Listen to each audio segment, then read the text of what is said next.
Yeah, shifting gears here, maybe you could talk about how you made the jump into living in a van and tell us more about that. Yeah, definitely, man. It's been really interesting. So long story short, just it finally happened in my life where I just wasn't really tied to one area anymore.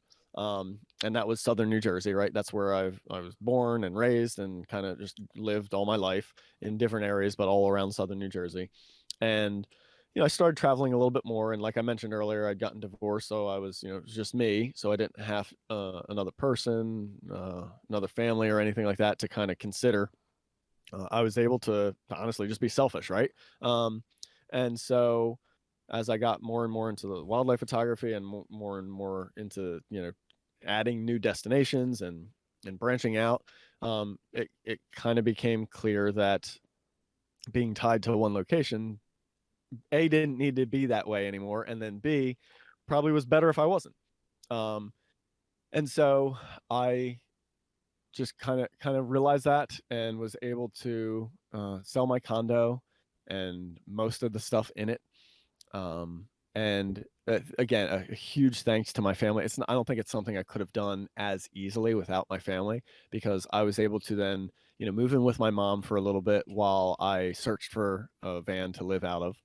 And then it didn't take me long, actually. I think from when I sold my condo to when I bought my van was maybe less than a month. So I found it pretty quickly. And then I was actually traveling for like the next month and a half. So I wasn't even around. So I bought the van, I paid for the van, and then had some upgrades done on it. It was so I bought a Road Trek Zion. So it is a camper van made by a company that's, they do, like, this is what they do, right? I think they're based in Canada. So I didn't want to build anything myself. That's just not me. I mean, more power to the people that do, but like that sounds like a nightmare to me.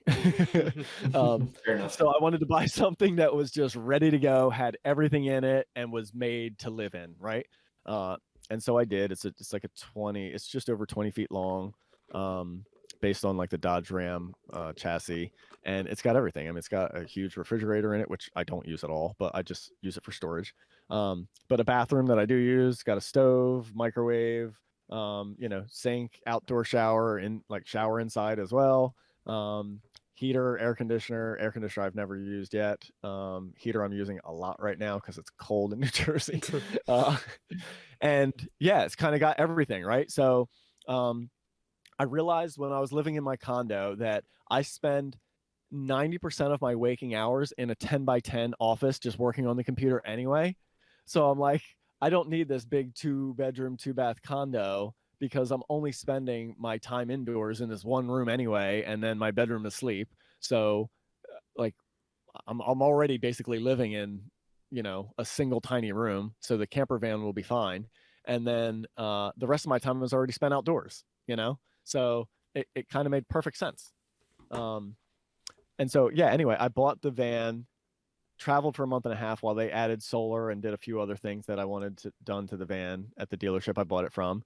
And then I came back and picked it up and then just started living out of it. But, it made it easier because I had my mom's house to park it at, right? So I didn't have to find a campground or find somewhere to park the thing every single night. I always had somewhere to go. And then when I just spent the last 2.5 months in Florida, I my sister lives down there, and I was able to park it in her driveway, right? So those kinds of things have made this transition so much easier for me.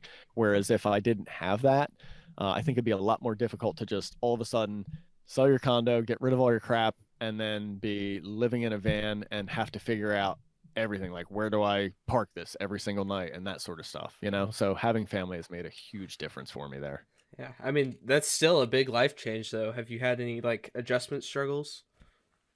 You know what? I haven't, man. It's been pretty smooth. And again, I think just due to the fact that I always have a house that I can walk into every day, usually, like if I decide to stay around either my mom's or my sister's, I had a house that I can go in and shower, right? So I don't even have to really use the shower. And in fact, I've never used the shower in this thing yet, even though I can. Um, so that has certainly helped ease the burden.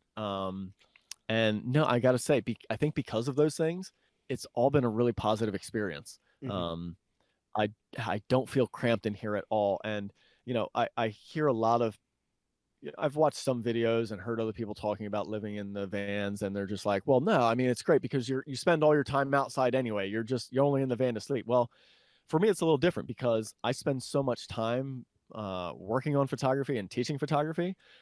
Try sitting outside in bright sunlight and looking at your laptop and accurately judging any kind of Uh-huh. photo, right? It's Especially in impossible. Florida too.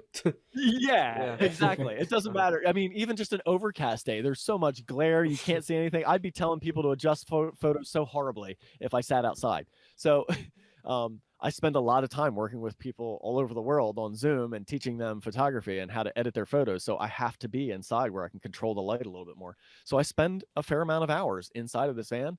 And guys, I don't feel cramped at all, man. It's plenty of space. It doesn't feel any worse than just sitting in my office, which I've been doing for the last 8 years anyway, except I have a hell of a view, and anytime I want, I can take a break and walk outside. And that's the biggest, like, wonderful surprise to me is even though I'm inside of this a lot, I still feel so much more connected to outside. When I'm in the warmer climate, right, the windows are always open. I always have fresh air. I hear the sounds of things outside. I'm parking in these places that have wonderful views and kind of entice me to step outside and just, even if it's just for 5 minutes between jobs, just to step outside and get that fresh air. Whereas when I was in my office, I just would sometimes sit inside and never step foot outside all day long, right? So there's all these things that just kind of I feel so much more connected to outside in nature, and that was kind of a surprise, and it's a wonderful thing. Yeah, and I'd imagine it lead to a lot more photo opportunities too. Like you don't have to be tied down to kind of a central location. I'm sure you can kind of pick and choose a little bit more. Dude, one of the best like one of the best examples of that, I was in Florida. I had parked along this causeway. It's this beautiful spot near where my sister lives. And it's just like a bridge going out to the, like, from the mainland to the barrier islands. And so you're kind of like in the intercoastal down there, and there's just palm trees and the weather's perfect, like nice breeze coming in off the water. So I parked there a lot because it's just a beautiful spot and the weather's always nice and it felt beautiful.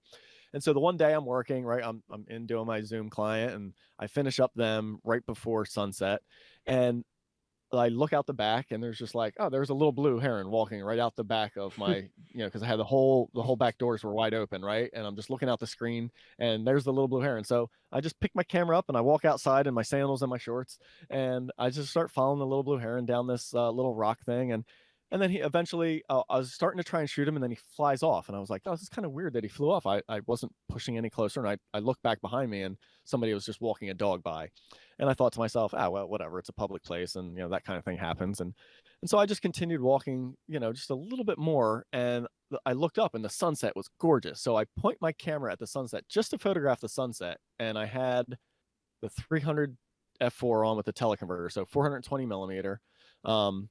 And then as I look through the viewfinder, a pelican flies through and right into the sun. Oh my gosh. And I go click, click, right? 2 frames, just like that. And then I have this silhouetted pelican, like, in this epic sunset. And it was just like a moment after I had just finished working. I just walked outside because I saw this bird.